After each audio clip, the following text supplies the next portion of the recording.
قرآن ہے میرا رہنما قرآن، شفا ہے نور ہے قرآن، جلا دل کی میرا قرآن، رضا رب کی میرا قرآن، قرآن قرآن۔ الحمدللہ رب العالمین والصلاة والسلام علی سید المرسلین، اما بعد فاعوذ باللہ من الشیطان الرجیم، بسم اللہ الرحمن الرحیم۔ الصلاة والسلام علیکہ یا رسول اللہ وعلی آلک واصحابک یا حبیب اللہ، الصلاة والسلام علیکہ یا نبی اللہ وعلی آلک واصحابک یا نور اللہ۔ میٹھے میٹھے اسلامی بھائیوں اور مدنی چینل کے ناظرین، سلسلہ ہے ایک قصہ ہے قرآن سے۔ قرآن ہے میرا رہنما قرآن، شفا ہے نور ہے قرآن، جلا دل کی میرا قرآن، رضا رب کی میرا قرآن، قرآن قرآن۔ آج کون سا قصہ سننا ہے، آج کون سا واقعہ سننا ہے؟ آج جو واقعہ سننے جا رہے ہیں بڑا ہی امیزنگ، بڑا ہی حیرت انگیز واقعہ ہے۔ جی ہاں، اور بلکہ ایک اور عجیب بات یہ ہے کہ ہزاروں سال گزرنے کے بعد بھی اس واقعے کی نشانی آج بھی آپ دیکھ سکتے ہیں۔ جی ہاں، یہ کیسے ممکن ہے انشاءاللہ وہ بھی آپ کو بتائیں گے۔ آج کون سا واقعہ ہے؟ بات ہوگی اصحاب کہف کی۔ جی ہاں، غار والے ساتھیوں کی بات ہوگی۔ اصحاب کہف کون تھے؟ کتنا عرصہ اس غار میں سوئے؟ کیوں سوئے؟ اور جب جاگے تو پھر دنیا کا منظر ان کی آنکھوں کے سامنے کیا تھا؟ بڑی نرالی باتیں ہیں۔ اللہ کی ایک ایسی نشانی ہے، رب کی قدرت کا ایک ایسا نظارہ ہے کہ جب بھی پڑھے ایمان تازہ ہو جاتا ہے۔ اب یہ واقعہ کیا تھا؟ قرآنی واقعہ ہے، آئیے اچھی اچھی نیتوں کے ساتھ شامل ہو جائیے۔ حضرت عیسیٰ علیہ نبینا علیہ الصلوۃ والسلام کے آسمان پر اٹھائے جانے کے بعد لوگ بت پرستی کرنے لگے اور دوسروں کو بھی بت پرستی پر مجبور کرنے لگے۔ خصوصاً ان کا بادشاہ، ان کا ایک بادشاہ دقیانوس تو اس قدر ظالم تھا کہ جو شخص بت پرستی سے انکار کرتا تھا یہ اس کو قتل کر ڈالتا تھا۔ اصحاب کہف شہر اسوس کے شرفا تھے جو بادشاہ کے معزز درباری بھی تھے، مگر یہ لوگ صاحب ایمان تھے اور بت پرستی سے بیزار تھے۔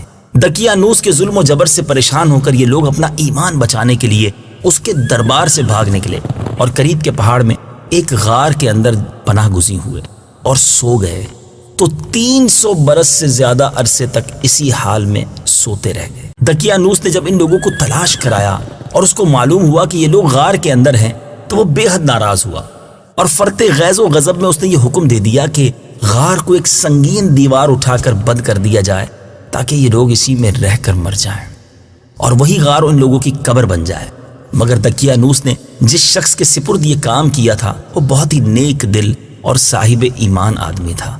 اس نے اصحاب کہف کے نام اور ان کی تعداد اور ان کا یہ پورا واقعہ ایک تختی پر لکھوا کر تانبے کے صندوق کے اندر رکھ کر دیوار کی بنیاد میں رکھ دیا اور اس طرح ایک تختی شاہی خزانے میں بھی محفوظ کرا دی۔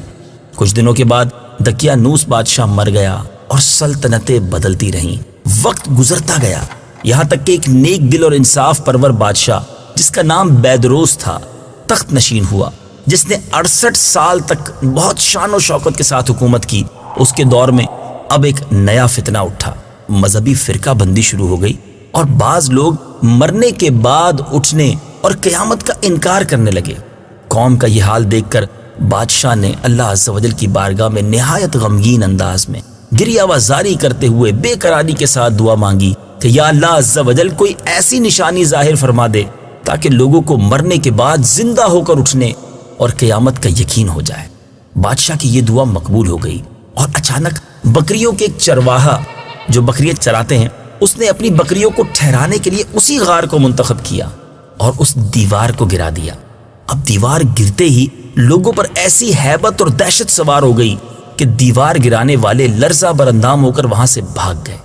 اب اصحاب کہف جو اس غار میں سو رہے تھے، مدنی چل کے ناظرین آپ جاننا چاہیں گے کہ کتنا عرصہ سوئے تھے۔ بادشاہتیں تبدیل ہو گئیں، سلطنتیں تبدیل ہو گئیں، بادشاہ نیا آ گیا۔ اب ان لوگوں کی یوں سمجھے کہ وہ نیند سے بیدار ہوئے، ایک دوسرے کو سلام کیا، باتوں میں مصروف ہو گئے، نماز بھی ادا کر لی۔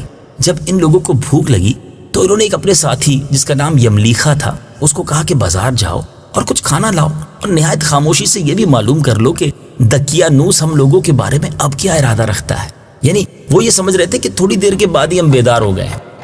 یملیخا غار سے باہر نکل کر بازار گئے اور یہ دیکھ کر حیران ہو گئے کہ بازار میں شہر میں ہر طرف اسلام کا چرچا ہے.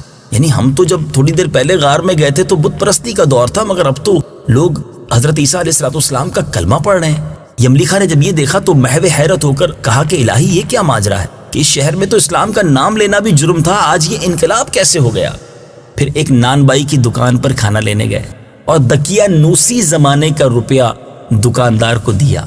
اب یاد رہے کہ اگر 100 years ago یعنی کئی 100 سال پہلے کا کوئی کرنسی لے کر کسی کی دکان پر جائے تو وہ تو حیران ہونا ہی تھا. تو اس سکے کا چال چلن تو بند ہو چکا تھا، اس سکے کو دیکھنے والا بھی کوئی باقی نہ رہا تھا. تو دکاندار کو شبہ ہوا کہ اس شخص کے ہاتھ میں کوئی خزانہ لگ گیا ہے. چنانچہ دکاندار نے ان کو حکام کے سپرد کر دیا، گرفتار کروا دیا، اور حکام نے ان سے خزانے کے بارے میں پوچھ گچھ شروع کر دی کہ بتاؤ خزانہ کہاں ہے. یملیخا نے کہا کہ خزانہ تو کوئی نہیں ہے، یہ تو ہمارا ہی روپیہ ہے. حکام نے کہا کہ برسوں گزر گئے ہیں، اس سکے کا چلن ہی بند ہو گیا ہے. تو اب وہ یملیخا کہتے ہیں یہ بتاؤ کہ دقیانوس بادشاہ کا کیا حال ہے. تو حکام نے کہا کہ آج روئے زمین پر اس نام کا کوئی بادشاہ نہیں. ہاں سینکڑوں برس گزرے، اس نام کا ایک بے ایمان بادشاہ گزرا تھا جو بت پرست تھا.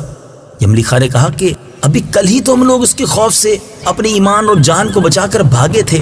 میرے ساتھی بھی یہاں قریب ایک غار میں موجود ہیں، تم لوگ میرے ساتھ چلو، میں تم لوگوں کو ان سے ملا دوں. چنانچہ حکام اور عمائدین یعنی شہر کے جو شرفا تھے وہ کثیر تعداد میں اس غار کے پاس پہنچے.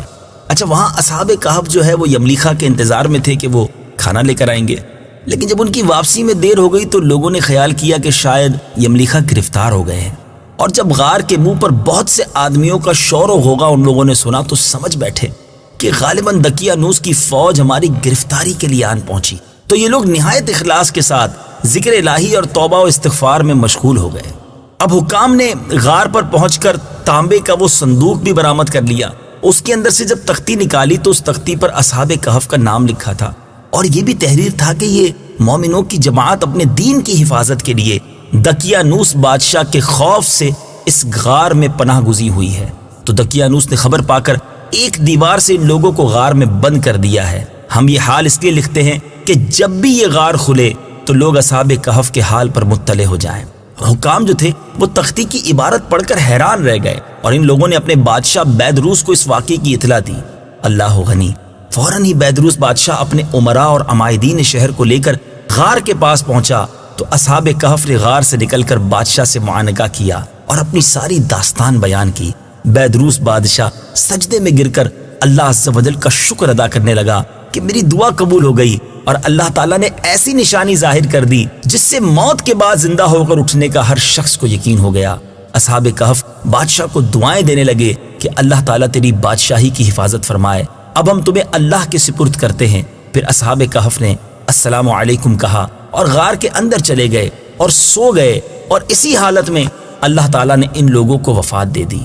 بادشاہ بیدروس نے سال کی لکڑی کا صندوق بنا کر اصحاب کہف کی مقدس لاشوں کو اس میں رکھوا دیا، اور اللہ تعالیٰ نے اصحاب کہف کا ایسا روب لوگوں کے دلوں میں پیدا کر دیا کہ کسی کی یہ مجال نہیں کہ غار کے منہ تک جا سکے. اس طرح اصحاب کہف کی لاشوں کی حفاظت کا اللہ تعالیٰ نے سامان کر دیا. پھر بیدروس بادشاہ نے غار کے منہ پر ایک مسجد بنوا دی اور سالانہ ایک دن مقرر کر دیا کہ تمام شہر والے اس دن عید کی طرح زیارت کے لیے آیا کریں.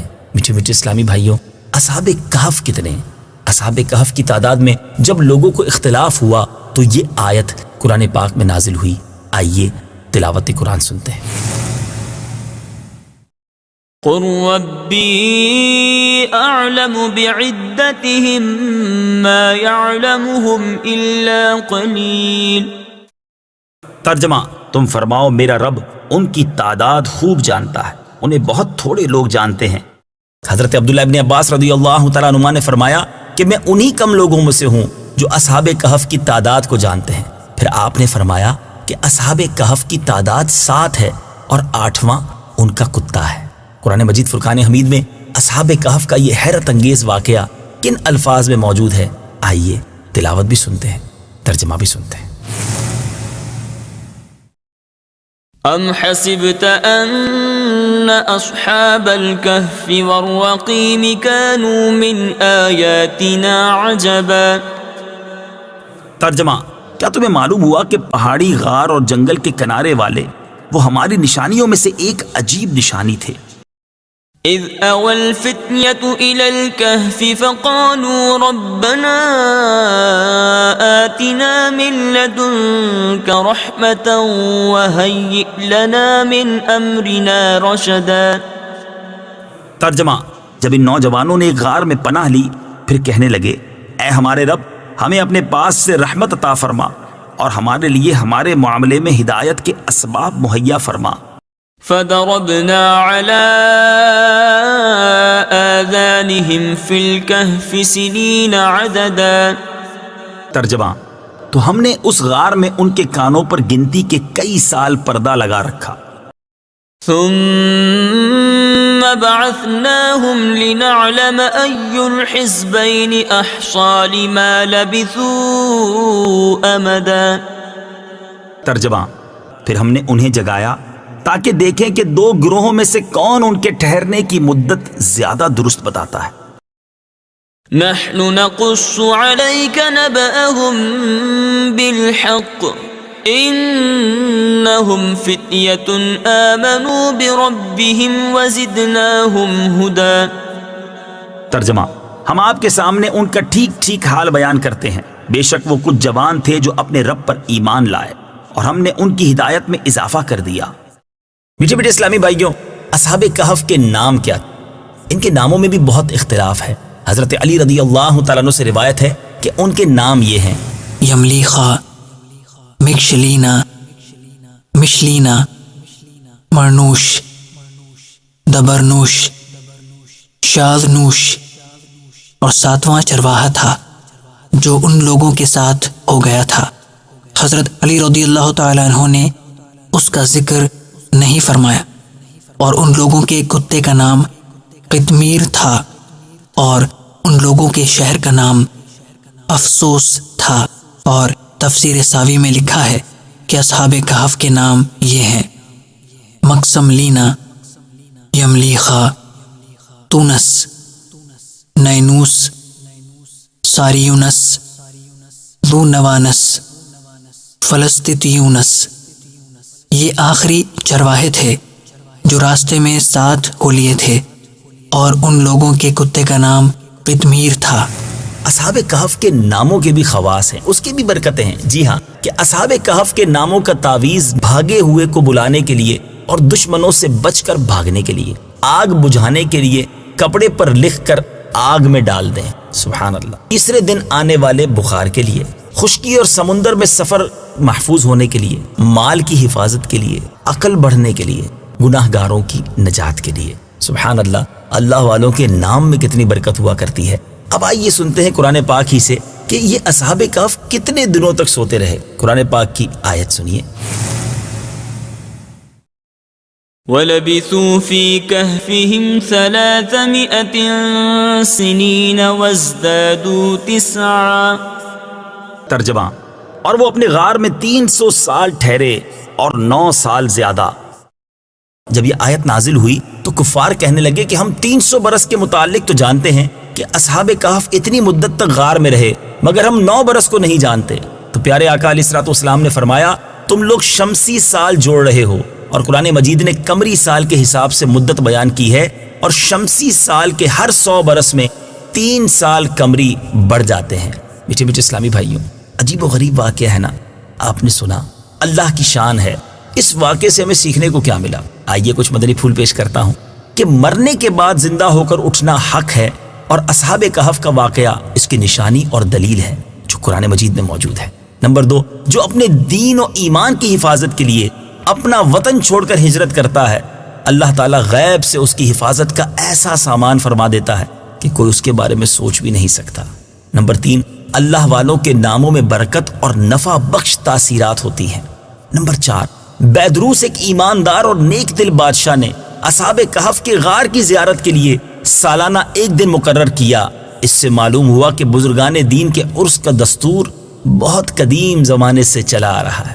نمبر 5، بزرگوں کے مزاروں کے پاس مسجد تعمیر کرنا اور وہاں عبادت کرنا بھی بہت پرانا مبارک طریقہ ہے، کیونکہ بیدروس بادشاہ نے اصحاب کہف کے غار کے پاس ایک مسجد بنا دی تھی جس کا ذکر قرآن مجید کی سورہ کہف میں موجود ہے۔ میٹھے میٹھے اسلامی بھائیوں، قرآن مجید کی کیا بات ہے، کیسے پیارے، کیسے حیرت انگیز واقعات، اور پھر ان واقعات میں کتنے خوبصورت ہمارے لیے میسیجز ہیں۔ قرآن پڑھیے، قرآن کے نور سے اپنے دلوں کو منور کیجیے، قرآن پاک کو سمجھنے کی کوشش کیجیے۔ میٹھے میٹھے اسلامی بھائیوں، سلسلے کے اختتام پر اصحاب کہف کا غار آپ کو نہ دکھائیں؟ آئیے اصحاب کہف کا غار بھی دیکھیے، وہ جو مسجد جس کا ذکر قرآن میں موجود ہے، جو اصحاب کہف کے غار کے ساتھ ہی بنائی گئی تھی، اس مسجد کا بھی دیدار کیجیے اور اللہ کی قدرت کا نظارہ اپنی آنکھوں سے دیکھیے۔ اللہ والوں سے ہے جو وابستہ،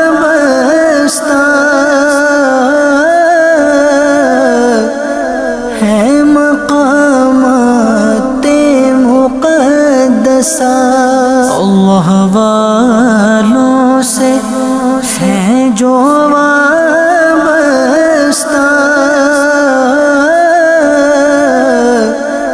ہے مقامات مقدسہ۔ اللہ والوں سے ہے جو وابستہ،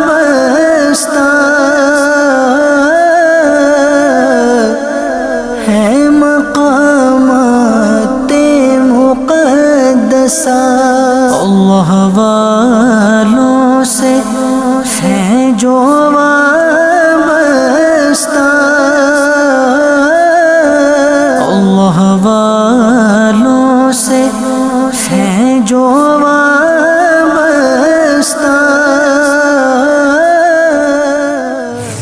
انشاءاللہ اگلے سلسلے میں ایک اور قصہ لے کر حاضر ہوں گے اور اس کے تحت اور پیارے پیارے مدنی پھول حاصل کریں گے۔